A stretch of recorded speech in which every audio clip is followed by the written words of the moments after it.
Okay.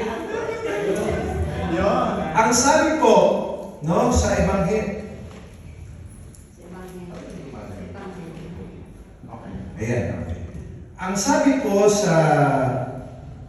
Teka lang. May laser ba ito? Wala. Hanga na sana ako lang ng laser pala. Okay. Ang sabi po sa Ebanghelyo po ni Marcos ay, "This is the time of fulfillment. The kingdom of God is at hand. Repent and believe in the gospel." So nakita po ninyo kung ano po yung pagkaka-order. Repent and then believe in the gospel. Bakit kaya hindi believe muna and then repent? Believe in the gospel muna and then repent. Tignan po natin ngayon. No? Unang premise po is God loves us. No? And He has sent His only Son, Jesus Christ, that we may have eternal life. Yan po ang pundasyon ng ating pananampalataya, pag-ibig, pagtitiwala sa Diyos, na tayo ay Kanyang mahal. Kasi kung hindi tayo mahal nung ating taong pinagtitiwalaan, hindi tayo po pwedeng magtiwala sa Kanya. Ha? Basic po yan eh. Kayo ba ay magtitiwala doon sa tao na hindi niyo mahal? Hindi. Magtitiwalaan mo yung taong mahal mo. No?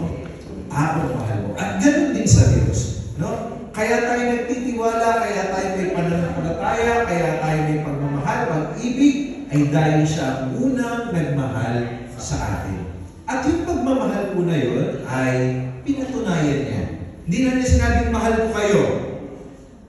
Pinatunayan niya yun. Paano?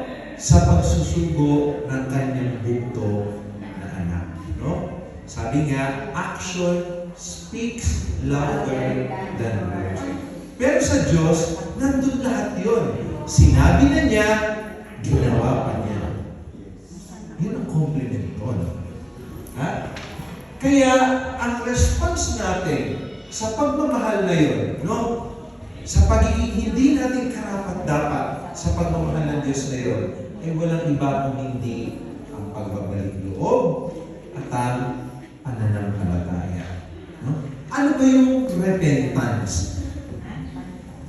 Ano ba sa Tagalog ang repentance? Pagsisisi. Pagsisisi, ano pa?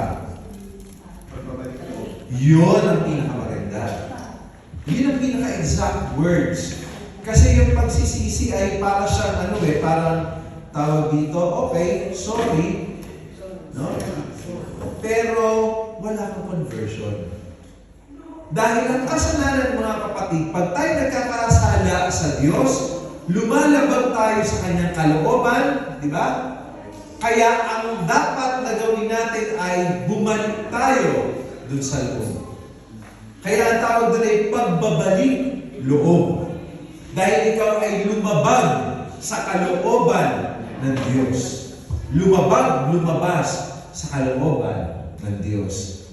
At balikan po natin yung ibig sabihin po, yung salita po na repentance, no? Ay nangangahulugan po ito o galing po ito sa salitang Griego na metanoia. Sabihin nyo nga po?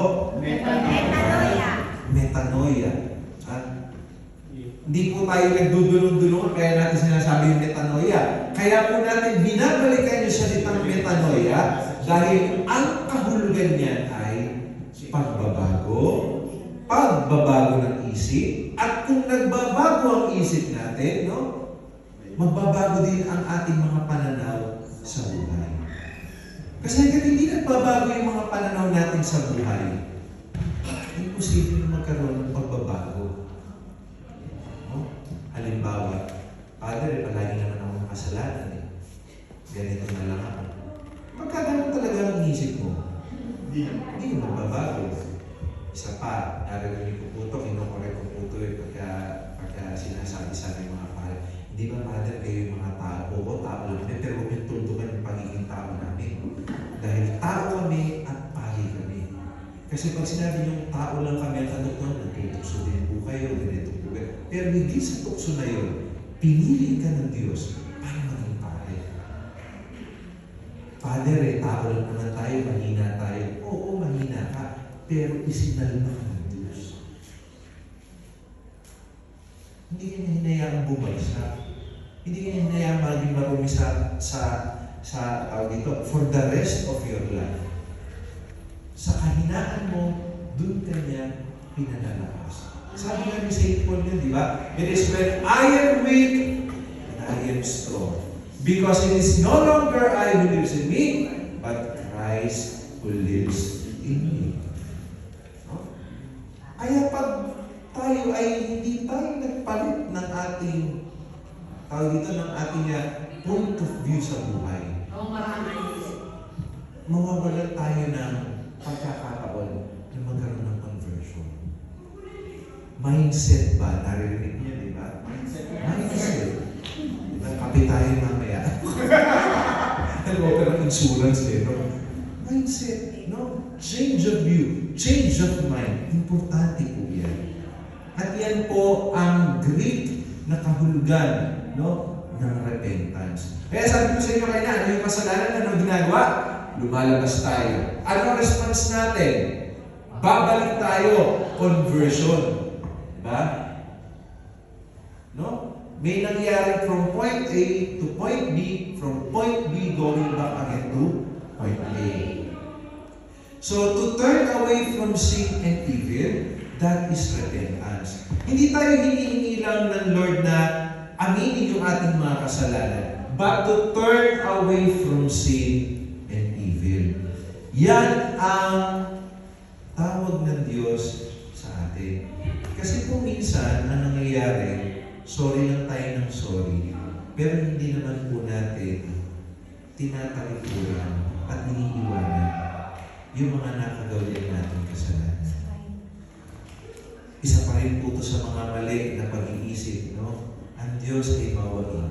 Oo, mawain ang Diyos. Pero sinabi din niya, ako'y maawain, no? I am God of mercy. God is merciful and just. May hustisya. No? Kaya huwag natin ipangangaras na ang Diyos palagi tayo naiintindihan. Oo, naiintindihan tayo ng Diyos. Pero may hustisya.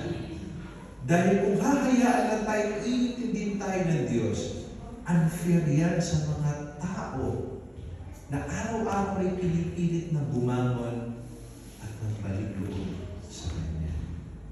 Di ba ngayon wala na po? Napanood niyo po ba yun sa balita? Sabi ni Bato. Si Bato po. No, sabi ni Bato. Kung wala ng hustisya dito, bakit ako susuko? Ibig sabihin, lahat tayo ay naghahangad ng hustisya. Mapamasama, mapamabuting tao ka. Lahat tayo naghahangad tayo ng hustisya. Ngayon, kung wala yung hustisya na yan dito sa mundong ito, saan natin hahanapin yun? Ano sa Diyos yun? Dahil kung walang hustisya, ayos sa kabilang buhay, magpatayan na lang tayo nila. No? Magsabulutang kayo dyan ng mga kumawala yung no? Suntukan tayo ng mga men. Ganun na lang gawin natin. Pero hindi. May hustisya. Sapagkat sabi, God is merciful and just. Okay? So, yung ating pagtalikod sa ating kasalanan, sa kasamaan, ay mayroong ibinibigay na instrumento ang Diyos. No? Ang Diyos naman palaging ganun. Pagka humingi tayo ng kaunti, nagbibigay yan, marami. Sobra-sobra. No? Kaya ang prayer kanina dito, Edison, no? Tungkol dun sa prayer ng mga ambag po natin doon, maliit man po ito o malaki. No? Maliit man ito o malaki. Sapagkat ang Diyos, no? By the mere fact na nakapagbibigay pa kayo dito, ibig sabihin may sumusobra. May sumusobra doon sa hinihingi niyo. Kasi kung hindi na kayo nakapagbibigay dyan, yun, sapat o kaya kulang yun. Pero hanggang nakapagbibigay kayo kahit gaano kaunti ito, sumusobra kayo doon sa hinihingi natin. Amen ba? Amen! Okay, so ano na yung instrumento ng repentance na yan, no? Ang instrumento na yan ay tinatawag natin sakramento ng kumpisal. Ang tanong, kayo po ba'y nakapag-kumpisal na? Third week na po ng Lent. Once a year at least po ay makapag-kumpisal tayo. Kung ginawa niyo po yan noong Pasko at gagawin niyo po ngayong Advent, salamat, sige po. Pero kung wala kayong balak gawin ito, ay gawin niyo po once a year. We avail this opportunity. At pagkatapos ng magkumpisal, pumasok kayo sa Jubilee Door. Alam niyo sa Pilipinas po dami akong kilala nag-a-apply, na-deny. Gusto nilang pumunta dito for the Jubilee year. Tayo, nandito na tayo. No? Ako po, tanda ko to, nung bata po ako year 2000. Year 2000. Napapanood ko lang po sa TV yan si Pope John Paul II. Nagbubukas po ng Jubilee Door dyan. O ngayon, nandito ako. After 25 years. 2018. Pare-parehas tayo, hindi natin alam kung tayo nakakalakad pa o kung tayo na sa lupang ibabaw. Pero 2018. Hindi pa! Kung naman, bubuhay ko hanggang 200 years. Bakit yung April 6 kaya? Alin? Ayun ka. Pag-usapan natin. So, yun ang ano natin. So, i-grab natin ang opportunity na ito, na tayo po ay makapagpasok po, sa Jubilee Door. Pero bago kayo pumasok sa Jubilee Door, mangumpisan. Papaliwanag ko lang po sa inyo. Ang nakapagpapatawad na ng kasalanan po natin ay sakramento ng umpisan. At yung mga kasalanan po na ginawa po natin ay may karampatang parusa po yan. Pinatawad na tayo, okay? Pero meron tayong dapat pagdusahan. Bakit? Pagtingin ng hustisya. Pag may kinuha ka, may pagbabayaran ka. Pag may tinanggap ka, meron kang meron kang i-enjoy. So, ganun naman palagi Nagbigay ka sa kapwa mo. Ano ang kapalit doon? Nakatulong ka. Masarap sa kalooban. Hindi naggantimpala mo. Plus, yung point mo sa langit. Nagnakaw. Uusinin ka. Yun ang pagtulong sa iyo. Plus, purgatorio. Ngayon, pag umpisan ka na, okay, pinatawad ka na. Pag pumasok ka ng Jubilee Door, tatanggalin pa yung iyong temporal punishment. Na dapat pagdudusahan natin dito, paano paraan? Depende. Sakit, paghihirap sa buhay, basta kailangan natin pagbayaran dito yun. Hindi dahil ang Diyos ay pinarurusahan tayo, dahil ito yung epekto mismo at nakakabit mismo sa bawat kasalanan na ginagawa natin. At matatanggal lang po yun, kapag pumasok tayo sa Jubilee Door, yung tinatawag po natin plenary indulgence. Saan po galing yung plenary indulgence na yun? Yun po'y galing sa walang hanggang sakripisyo ni Kristo, mabubuting gawa ng mga banal, mabubuting gawa ng bawat isa sa atin. Mayroon po tayo isang malaking baol. Halimbawa, ngayong araw na ito, si Tita Tina ay naka 1,000 points na. Kasi naging pasensyoso siya, nagluto siya, nagbigay pa siya. Ang requirement lang po sa atin ay 100 lang. Halimbawa lang po 100 lang. Yung 900 na yun, pupunta na yun dun sa baol. Para si Father Derek na nakaka 10 points pa lang ngayon, makakuha ng 90 mula dun sa 900. Pag pumasok si Father Derek doon, si Tita Tina pa lang yun, yung kay Kristo walang hanggan yun. Pag samasamahin pa yung mga points natin, dami nun na. O kaya, nag-uumapaw, ito, biyaya, tuwing Jubilee. Kaya pasok kayo ng pasok, kahit everyday pumasok kayo. Kung pwede nyo pong i-apply ito sa inyo at sa patay. Sa inyo at sa patay. Pero isang beses lang kada isang araw. Ngayon, pumasok ko doon para sa akin. Bukas, para sa lola ko. Sa susunod, para sa lola ko patay. Hindi mo po pwedeng i-apply ito sa buhay na. Hindi, isa lang ito. So, kung ang nangayapan yung kapatid o sino mahal sa buhay, ang i-applyan nyo, isa lang po kada araw, maahamo sila sa purgatorio, pasok sila sa So kung sila ay may 5,000 pa sa purgatorio, mawawala na yun, pupunta na sila sa Bakit? Ganun tayo kung mahalagi ng mga Christian. Hindi naglalamangan. No? Yung sumusobra sa atin, hindi naman. Okay? So, mag-umpisan po tayo, no? Kaya tayo pinatatawad, no? Sa pamamagitan ng sakramento ng umpisal, sa pamamagitan ng paglilingkod ng simbahan. No? For example, brother, nakapasok ka sa apat na Jubilee niya ng Holy Ghost. Hindi ka nakapag-umpisan. Ano kung... Hindi naman po necessary na ganito po, no? So, importante makapag-umpisal kayo 8 days before, 8 days after.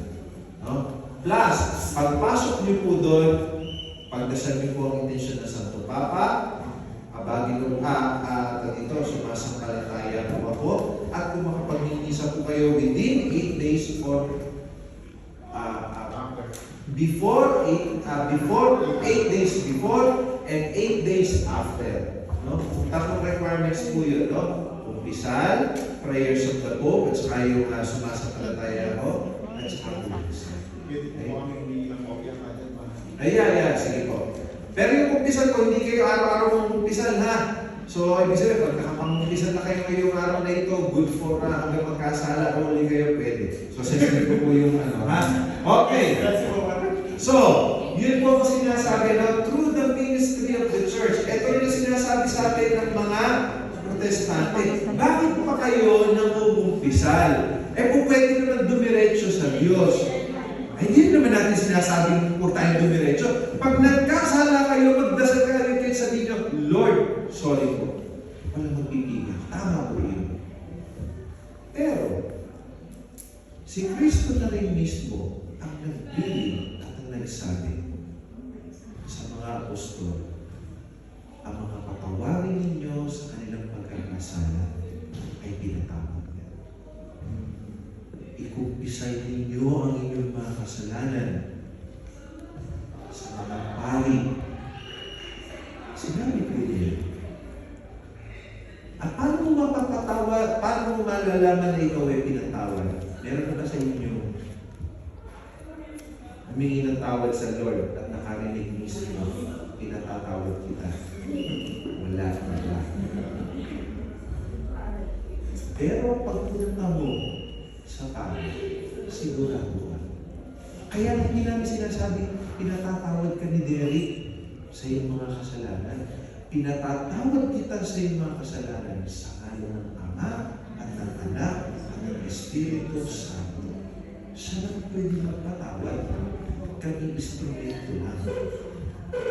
No? Kung kayo pag-alala, hindi namin pwede sabihin yun. Pugutan mo kami ng ulo, hindi namin pwede sabihin yun. Ano? Matatanggal kami sa pagkapalit, hindi kami makakapasok sa kalangitan niyan. Ano po yun? Excommunicated po, no? Automatic. Malaman man ng iba o hindi kapag kami po ay nag-spill ng anything galing po sa kumpisan, no? Automatic excommunicated. Alaman nyo nung nag-kumpisal, alaman o hindi yun ng Papa o ng kahit sino, by the act itself, excommunicated. Lahat ng pagdidiwang namin sa Parlamento, walang pwede. Dahil excommunicated kami. Umamin man kami o hindi. Guarantee yun ng simbahan. Okay? So, no? Ano yung mga dapat natin i-kumpisal kung tayo mag-kumpisal? Freemasonry, meron po ba sa inyo dito miyembro ng Mason? Wala naman siguro, no? Hindi po yung Mason na nagtitipag Doon ganun po talaga yan, ha? Kaya po sila tinawag ng Mason. Dahil nung araw, itong mga tao po, ito yung mga Mason talaga. Ibig sabihin yung mga, ano ba tawag doon sa Mason. Sila yung yung mga parang gano'n, nag-build ng mga bahay, ganito, ganyan. Grupo nila yan. No? Freemasonry. Baka po may sorority kayo ng mga sorority po na parang Mason din, ano? New Age. Ano po ba yung mga New Age na yan? Yan po yung mga nagpapahula, nag-horoscope, nag-aanting-anting, tawag dito kung ano-ano pa, kukumpisan yung albularyo, hilot. Yung bata po ako, ganyan. Pagka ako, pinapahilot ako. Ito nga po ginagawa sa akin. Dadalhin ako doon sa may pamatanda doon sa isang doon. Malapit na sa may chapel yun eh. Dahil may parang kubong maliit. Yung matanda po na yun, tanda ko, meron po parang platito, meron po na baby oil po yata na may plastic, may kandila, may mga santo doon. Alam niyo ang gagawin sa akin? Dudurain yung likod ko. Tapos yung plastic po na yun, lalagay ko doon, ipapahit ko doon sa may langis. Tapos ako ididikit sa likod. Kapag mahirap daw po tanggalin, nandun daw po yung pilay. Alam mo yan. Bumpisan mo yan. Yun. Tapos, kapag tataka, gagaling ka na. Totoo, nawawala lang na ito nun eh. Pinapasan eh. Hindi. Ako naman wala naman paniniwala sa kahit sa anong yung hindi ko pa alam yung mga ganitong bagay ito. Pero yung, ibig sabihin, yung may mga ganong kapag papagaling ka. Pero, yun yan, hindi tayo sure kung saan. Tama, may mga santo-santo dyan, pero tumatawag ng mga ani-ani ito yan. Yeah. So, pag may ganon, ikukumpisan natin yan. Ano pa? Ito po, sexual intercourse outside of marriage, ha? Outside of marriage, mga kapatid, ha? Baka mamaya kayo mag-asawa, magkukumpisan kayo ng hindi. Dahil ang sexual intercourse po, para talaga sa mag-asawa. Dahil ang ating mga reproductive organs ay para po talaga mag-reproduce. At sino lang ba makakapag-reproduce? Asawa. Pag hindi ka siya, makapag-reproduce din, pero unlawful. Unlawful. No? Wala sa batas. No? Kaya nga, kapag ang bata ay pinanganak, no? Pinanganak outside marriage po, no? Pati ang bata hindi garanti ang kanyang karapatan. Anak sa labas pa rin. Illegitimate. Oo. Child. Pag nagpakasal, legitimate na po. Legitimize na po siya. Pero yung sa labas, wala. Bakit? Kasi nga unlawful eh. Unlawful. Ha? Kapag ka, marami ka, tanong mo, medyo kasison na. Tatayo na ako na statement.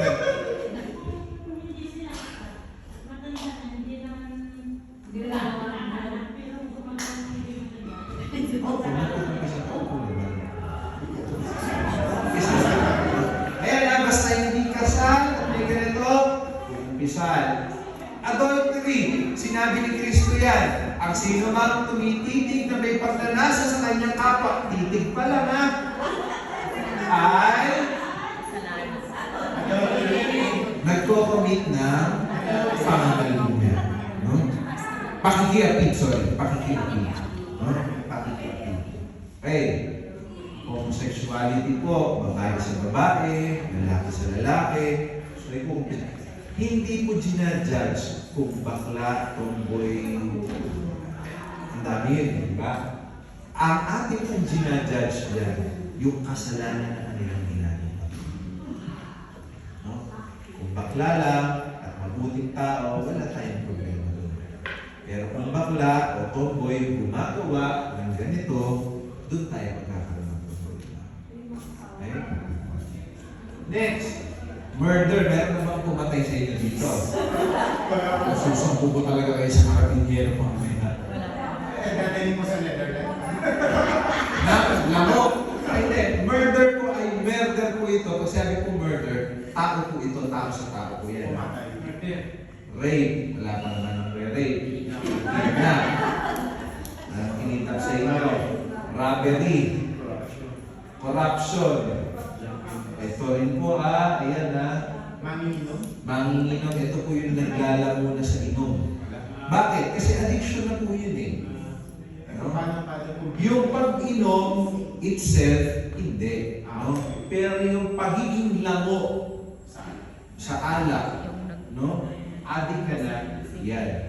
Kasalanan po. At marami pang iba. Bakit po ito yung sinabi ko? Kasi ito yung mga hindi natin napapansin minsan. Kinukumpisan na natin, nakapag-chismis tayo, nakapag-ganito tayo, ganito. Ito, hindi natin po ito nakukumpisan. Kukumpisan po natin yan, no? Okay. Pero tandaan natin, ano man ang kasalanan natin? Walang kasalanan hindi mapapatawad ng Diyos. Makakalam po ninyo, di ba Father, sabi po doon, ang sino mang nagkakasala sa Espiritu Santo ay hindi mapapatawad. Sabi ni Cristo, tama po. Pero ano interpretation po nun? Yun yung mga ayaw tumanggap sa pagpapatawad ng Diyos. Kasi Espiritu Santo na yun eh.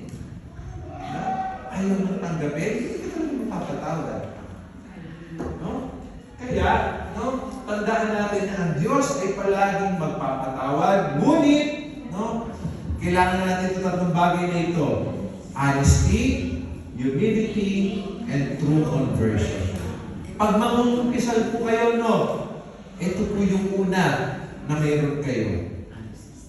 It takes a lot of honesty. No? Na tayo ay makapumpisal. Ewan ko, sa pag hindi ko naman alam, no, inisip ko nga minsan, baka kayo nang umpisal sa akin ng sinungaling. Hindi sabihin nagsisinungaling nung kinumpisal niya. Hindi ko alam. Diba? Hindi natin alam yun. Eh, syempre, kung ano yung sabihin sa akin na ano, yun na yun. Hindi na ako nagtatanong na ganito. Diba?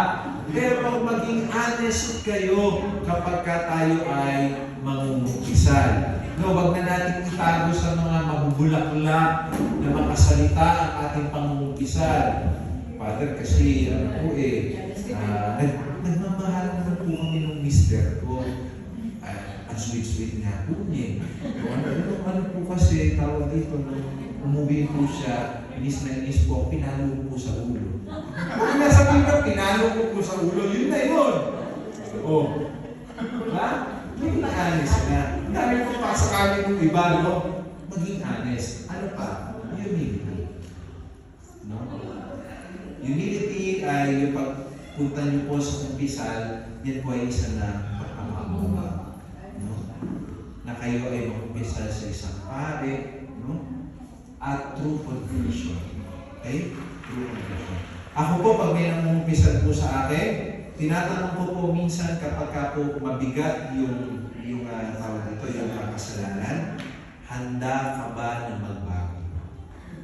Kapag sinabi niya, opo, matatawarin. Kapag sinabi niya, titignan ko po, sige, titignan ko sa labas. Hindi. Pag sinabi niya gano'n, titignan o hindi ko po hindi ko po gagawin, hindi ka tatawarin. Bakit? Madapat ba ang Diyos? Hindi. Sayang ang grasya. Yung pagpapatawad na ibibigay sa iyo, doon galing yan. Dugo, pawis, sakripisyo, buhay, kamatayan. Hindi nileri ng anak ng Diyos. At kami bilang mga pare, tungkulin namin na protektahan at gawing maayos ang dispensation ng grasya. Dahil it is a very costly price. Our salvation has costed the life of the only begotten Son. Okay, kaya masaya. Okay? So, ngayon, ano naman ang faith? Okay. Ano naman yung faith, no? Yung faith ay realization of what is hoped for and evidence of things not seen. Yung pananampalataya, ito yung inaasam-asam natin. Bakit ka ba nananampalataya sa Diyos? Sapagkat sa isip mo, hinahangad mo, pag natapos ang paglalakbay mo sa lupang ito, nakakasama mo ng Diyos. Hindi ka sumasampalataya sa Diyos dahil gusto mo tumanggap ng blessing. Dahil gusto mo tumanggap ng trabaho, tumaas ang sweldo mo. Hindi. Ang ultimate goal ng ating faith is to realize, makapunta tayo, makamtan natin yung sinasampalataya natin. Walang iba kung hindi ang Diyos. At ang pananampalataya ay hindi nakabase sa pakiramdam. Yan po ang maraming kamalian po ngayon. Bakit marami po mga kabataan ang ayaw na magsimba? Pag tinanong niyo po, boring daw ang misa. Boring magsimba. Ba't nila nasasabi yun? Because it is based on emotion. So saan sila pupunta ngayon? Pupunta sila ngayon sa mga grupo na may mga banda-banda, ganun-ganun tayo, tapos talon-talon tayo. Mas masaya dun eh. Mas feel daw nila si Lord dun. Whether you feel it or not, nandito. At kapag ganyan ang feeling lang, ang pinagbabasihan natin, paano pag nawala ang feeling mo doon? Lilipat ka ulit? Pag nawala na naman doon sa nilipatan mo, lilipat ka na naman ulit? Pero ano feelings? Diba? Laro ka na lang tayo ng feelings.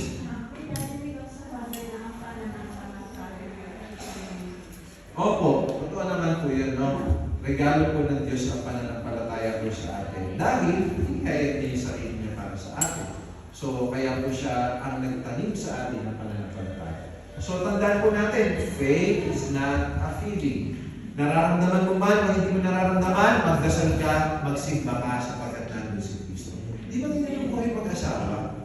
Kayo po ba sa buhay mag-asawa po ninyo, palagi na po ba nararamdaman ng pagmamahal? Araw-araw, minuto?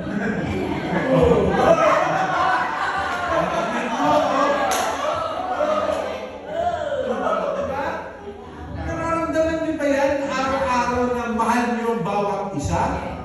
Katulad ng feeling na inyong naramdaman na nagliligaw kayo kung unang sinabi ng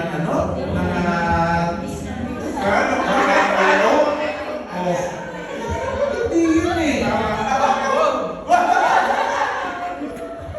Diba? Pero, alam ninyo, na kahit hindi nyo nararamdaman yun, mahal niyo ang bawat isa. Alam nyo, kahit hindi nyo nararamdaman, magkaiba yun ha? Alam nyo na mahal ninyo ang bawat isa. Kahit hindi nyo nararamdaman yung kilig na yun. Ha? Okay. Ngayon, ito yung sinasabi natin kanina. Yung pananampalataya, yan yung response natin sa Diyos, no? Na naghayag ng kanya sarili. Halimbawa po, no? Paano ko ba i-explain ito? Sa mga magulang po natin, no? Lalo po kayo mga nag-OFW po dito ng matagal na panahon na. Naramdaman, walang perfecto magulang. Okay, nandun tayo. Pero naramdaman natin sa mga magulang natin, kahit paano siguro, yung pagmamahal. Di ba? At nung sila'y tumatanda na, tayo ay tawag nito, malaki na, kayo po yung nagtatrabaho na, tumatanda na sa lapi, humingi man o hindi ang inyong magulang, binibigyan niyo. Diba? Bakit niyo binibigyan? Mahal niyo. Yung pagmamahal na yun, no? Yung pagmamahal na yun, ay dahil nakita niyo mismo. Nakita niyo, ibig sabihin, pinag-aral kayo, pinakain kayo, dahil mong kinain, no? Pinalaki kayo, no? Pinusumin nyo sila, no? Pinagtsagaan kayo. Nakita nyo yun eh. Kaya tayo nagsusukli, no? Yung pananampalataya, hindi natin nakita ang Diyos, pero naramdaman natin. Kaya pananampalataya siya. Tumataya ka eh. No? Tumataya ka.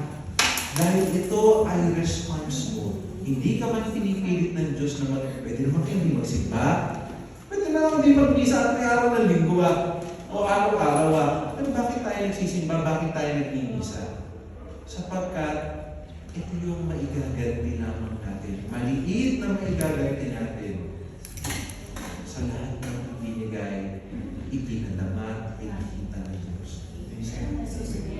No? Kaya sinasabi po nila na kahit saan naman nandun ang Diyos. Oo, kahit saan nandun ang Diyos. Pero kung ikaw talaga ay taong hindi ingrato, no? Yung taong nagbigay sa iyo ng mahalagang bagay, mag-i-exert ka ng effort. No? Ano ba, may nag-invite sa inyo ng ito kung ba't ka nag-aaway-aaway dito? Ano ba, birthday? Hindi lang nagpunta.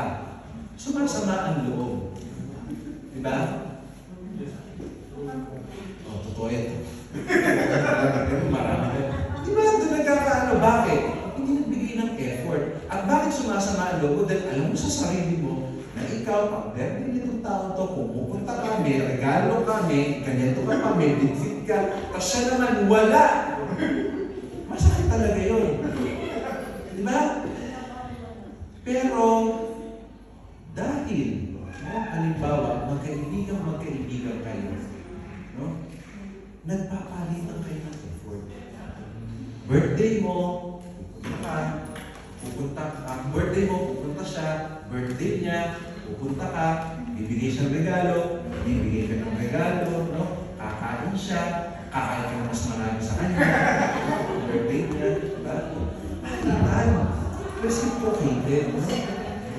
Kaya kung talagang mahal natin ang Diyos, no? Magde-dedicate tayo ng time, magbibigay tayo ng effort para sa Kanya. No? Nasabi ko to dahil hindi nyo ko lang mga tao ngayon. Wala na tayong sense of appreciation and effort sa mga tao na nagmamahal sa atin. Sa Diyos yung mga sa atin. Okay? So, maniniwala ka rin at gagawin mo rin ang kanyang mga bagay. Hindi mo pwede sabihin mahal mo ang Panginoon, pero lahat ng buhay mo, 70% ng ginagawa mo kada araw, kontra sa inuutos ng Kristo. Mali. Contradiction. No? Kung 5%, okay pa eh. Pero pagka halimbawa nag 60% na, puro kasamaan na kontra doon sa tinuturo ng Lord, hindi na yun. No? Kaya kung tayo talaga may pananampalataya kay Kristo, ang ating pananampalataya kay Kristo, ang ating pananampalataya ay hindi lang kay Kristo, kung hindi pati sa kanyang salita, no? At mensahe. Okay? Parehas po yan. Dahil si Kristo, yung kanyang sinasabi, yung kanyang mensahe, yun ang kanyang ginawa. Mahalin mo ang iyong kapwa. Mahalin mo ang iyong mga kaaway. Nung nasa krus siya, anong sabi mo? Ama, patawarin mo sa sapagkat hindi ko nila. Lumapit kayo sa akin, kayo mga napapagal, at bibigyan ko kayo ng kapahingahan. Sabi ni Hestas, Jesus, kapag ikaw ay naghahari na, alalahanin mo ko. Ano sabi ni Kristo? Ay hindi, isasama kita sa paraiso. And paradise is a place of refreshment. Kung paano kayo nagpupunta sa mga parko-parko dyan para mag-review tayo, yun yung paraiso. No? Pag tayo nasa langit na, hindi kayo nagmamadali na may trabaho pa kayo. Magchismisan kayo, magchismisan doon. 24/7, walang problema. Ha? Napunta na ba kayo doon?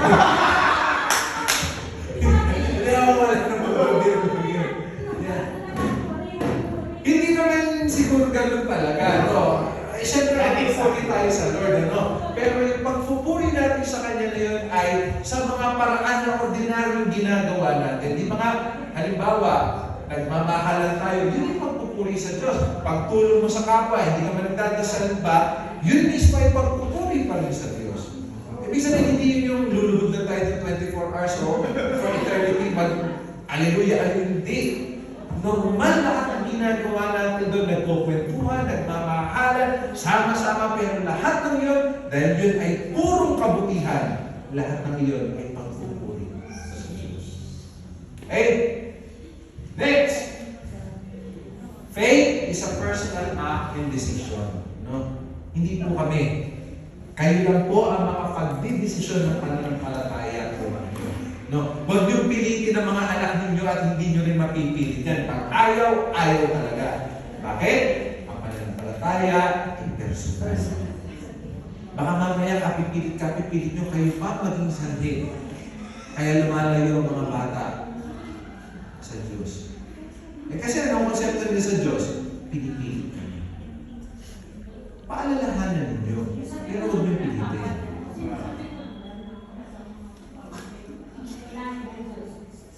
Ayun. Yeah. Paalalahanan kung tanto ng abroad. Okay. So, maliwanag po. In the end, mga kapatid, repentance and faith is a promise of salvation. No? Kapag tayo ay mayroon ng pagbabalik loob at pananampalataya, tayo ay maliligtas o ligtas na mula sa kasalanan at sa kamatayan. No? At ang faith, repentance and faith ay pangako ng pagpapatawad at buhay na walang hanggan kasama ng Diyos. Okay? Amen? So, sabi ni Kristo, repent and believe in the gospel. Yung sabi ko sa muna, di ba? Sa Ebanghelyo ni Marcos, no? 2,000 years ago, sinabi niya yun. At ngayon, paulit-ulit pa rin niya sinasabi yan. And sabi niya sa atin, no? We are called to turn away from sin and accept Him as our Lord. Handa ka na bang talikuran yung mga kasalanan mo? Handa ka na bang talikuran unti-unti? Hindi na isa ka na unti-unti yung mga favorite sins mo. Pag tinalikuran mo yun, ihanda mo yung sarili dahil ikaw ay haharap kay Kristo. Pag ikaw ay nakaharap kay Kristo, makikita mo ang lahat sa pagkasalanan, katotohanan, ang buhay. Okay? So, with that, maraming salamat po sa inyo.